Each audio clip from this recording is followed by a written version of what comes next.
السلام علیکم، آپ دیکھ رہے ہیں پاک exclusive T V. Breaking news یہ ہے کہ کراچی پولیس پر جو حملہ ہوا تھا اس کا اینڈ ہو گیا۔ پولیس نے جو ہے رینجر، آرمی اور دوسرے قانون نافذ کرنے والے اداروں کے ساتھ مل کر آپریشن مکمل کر لیا ہے۔ اب تک کی تازہ ترین صورتحال کے مطابق 2 افراد شہید ہوئے ہیں، 4 دہشت گردوں کو مار دیا گیا ہے، جن میں سے 2 کو پولیس نے مارا، 2 نے اپنے آپ کو خود اڑا لیا۔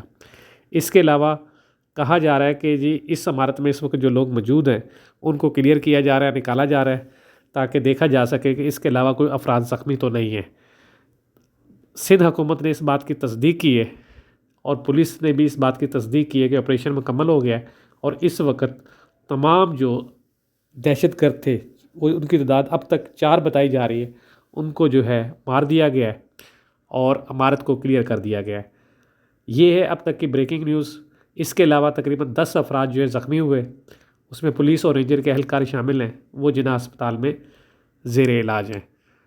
آپ دیکھ رہے ہیں پاک exclusive T V. Breaking news یہ ہے کہ کراچی پولیس آفس پر جو حملہ ہوا تھا اس وقت اس حملے کو پولیس نے ختم کر دیا ہے، کلیئر کر دیا ہے اور عمارت کو جو ہے وہ مکمل کنٹرول حاصل کر لیا ہے۔ سندھ حکومت کے مطابق اس وقت جو ہے 2 دہشت گردوں کو پولیس نے مارا اور 2 کو انہوں نے اپنے بم کو دھماکے سے خودکش حملے سے انہوں نے جو ہے اڑا لیا بم سے۔